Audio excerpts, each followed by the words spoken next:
Now, as imitators of Christ, we continue our time together. Every summer, the clergy and staff at my current congregation gather and reflect on the previous year. We ponder ways in which we have missed the mark of love. Do you ever get up and think, how have I missed the mark of love? It's an important question to ask ourselves. We also then think about the ministries that have blossomed and those that have yet to bloom.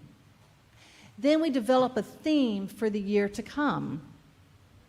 Like many of you, reflecting on the previous 18 months, a period of time that holds an array of emotions, events, changes and challenges, and some growth too, we may long for clarity, and yet we are still tethered to some uncertainty. Life has always been unpredictable, but collectively and globally, the era of uncertainty is quite pronounced.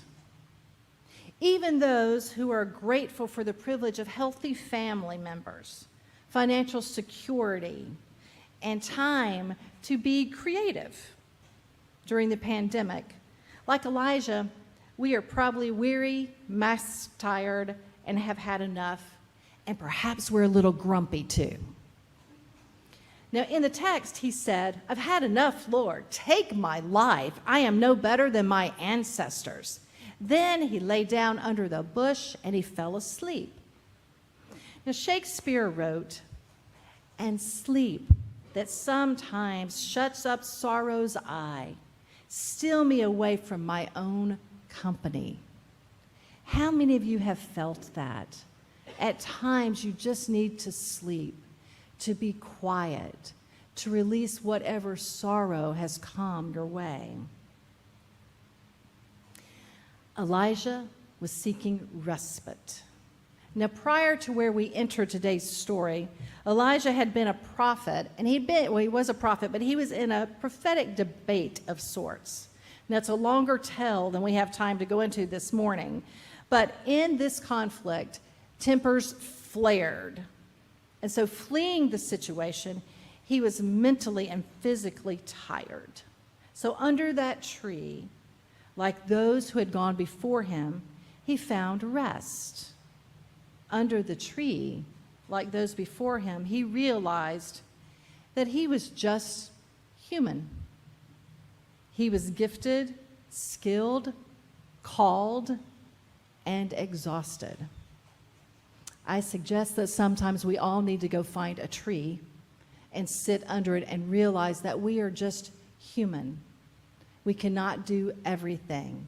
Sometimes we recognize we are skilled and called, and yet we are exhausted. Now, the angel reminded him to get up and to eat and to drink. I wonder if Elijah, beyond feeling fatigue, could have been grieving that life was not going as expected. Many of us have awakened and thought, how did things turn out this way? Sometimes we grieve that life is not going as expected. Now, not only have I sat with those who mourn, reminding them to eat and drink, for people forget that when they are grieving, but in personal sorrow, I have received those angelic words from others as well. They have sustained me by handing me water and food to make sure I could curb the hurt that was inside. We all need a sheltering tree and beneficent voices to empower us for current days and journeys ahead. It truly does not matter how self-sufficient we are, how wonderful we are at our jobs, how we are perceived in the world or in our communities. We all are in need of someone to say, take, eat, and rest, which is part of what happens when we have communion together. Now, when life unravels, there is a shift from the shock of change to the longing for days to be different, to a choice to live with what is. One of my delightful and previous parishioners from the South Shore of Massachusetts, Vera, often said, "It is what it is." Do you know anybody who's like that? It is what it is, and they just roll with it and they go. Well, other than her physically limited vision, she was very healthy until she died at 101. Now, I believe her obvious and profound phrase that internalized with her life, "It is what it is," was her broom bush, her shelter, God's care around her. This mantra empowered her to walk with and trust God to take her through difficult times. Even when her husband, who was 102, died, she said, "It is what it is." She also had many of the qualities that are listed in that Ephesians passage. And thank you for reading that so beautifully. I can't find where there. Thank you for reading that passage so beautifully. It reminds us of those words that we cherish and allow to stay within our hearts and our spirits. Now, Audre Lorde, civil rights activist who defined herself as Black, lesbian, mother, warrior, poet, died in 1992 at the age of 55. Now, she penned this. Now, this is not being too political, because I heard that some of you would say that too. This is important. I want you to hear the words that she said about anger. She said, "My response to racism is anger. I have lived with anger, ignoring it, feeding upon it, learning to use it before it laid down my visions to waste for most of my life. Once I did it in silence, afraid of the weight. My fear of anger taught me nothing. Your fear of anger will teach you nothing also." Dear community, our fear of anger or holding on to it or pushing it down inside of us teaches us nothing. It only damages our hearts, our physical selves, our mental selves, and certainly our spiritual life.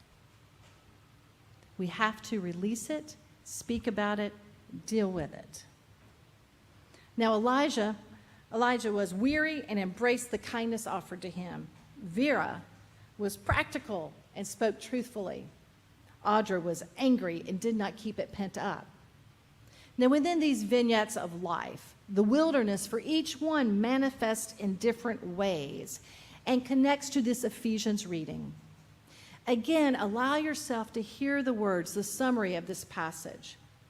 We are all members of one body. Be kind, be truthful, share with those in need, build up one another. Don't let the sun go down on your wrath. Follow God's example and walk in the ways of love. Follow God's example and walk in the ways of love, which means being mindful to things we like to push out, which means being mindful to one another and seeing the hurtful journeys that others are on, which means being aware of our world. All those things are following as Jesus taught us to live. So renew and replenish our bodies and spirits. Rest and recognize it is what it is. Reestablish and re-engage the call to justice. For as it was said in the civil rights area, there's a role for everyone to play and everyone has a role. We each have a role in life that we can help the pursuit of justice and provide equity in our world. Now, in Becoming Wise, an inquiry to living and the mystery and the art of living, Krista Tippett writes this: "The fear of the religion of my childhood was about messing up, about moral perfection, and the external cost of falling short." She goes on to reflect that she is still wrestling with this dilemma and the muscle memory inside her body. Her example of vulnerability reminds us of our imperfections. The world reminds us of our imperfections. The motto that she sets is to examine our life. Recognize we're all flawed. Remember that. That's okay. But rather than choosing to dwell on that and to dwell on what others think of us, for truly, It is not our business what somebody else thinks of us. Let go. And take the example from Krista and maybe Olympian Simone Biles. Name the struggle. Learn to fall into the Spirit. Sit under a tree. Take a nap. Let loving voices remind us that we are each wonderfully and uniquely created in the image of God and worthy to be loved. That should be a mantra that we hear, not where we fall short every day. All are worthy to be loved. Lynn Twist, an author of The Soul of Money. First, has anybody read this book, The Soul of Money? It was on the New York best-selling list for a while. It is fabulous. If you get a chance, get this book.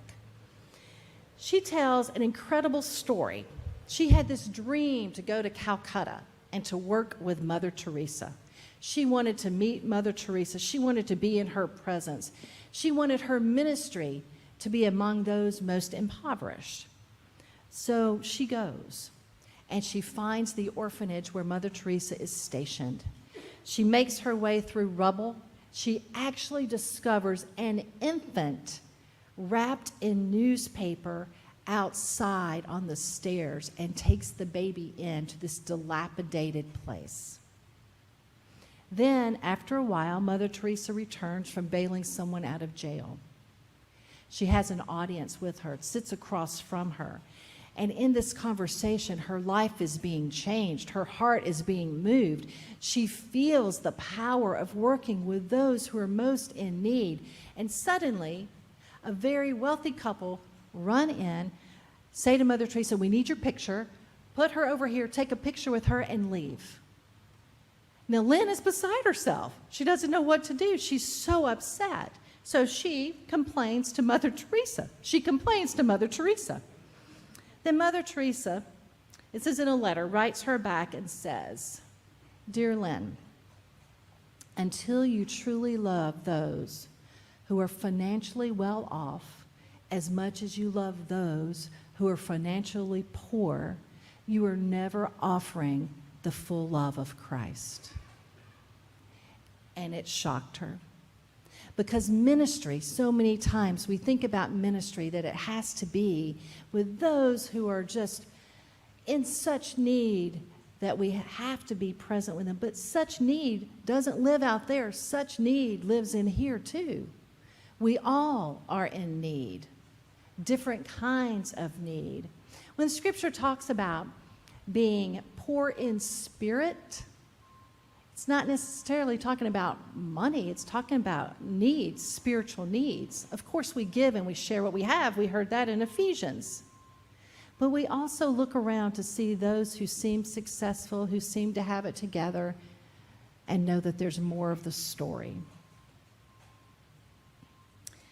Weaving these tales of Elijah, Vera, Audrey, Krista, Simone, and Lynn, may we, the people of God, run toward divine love, rest in the Spirit, and follow the steps of Christ as we hold on to a spinning world of woes.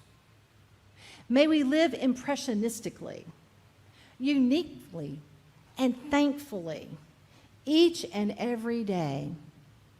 May we get up as my father used to do and say, "Good morning, God." It could have been the worst of times, and every day he got up and said, "Good morning, God." Let us be grateful that we are alive, awake, and here today to challenge our hearts and our minds and to move in different ways.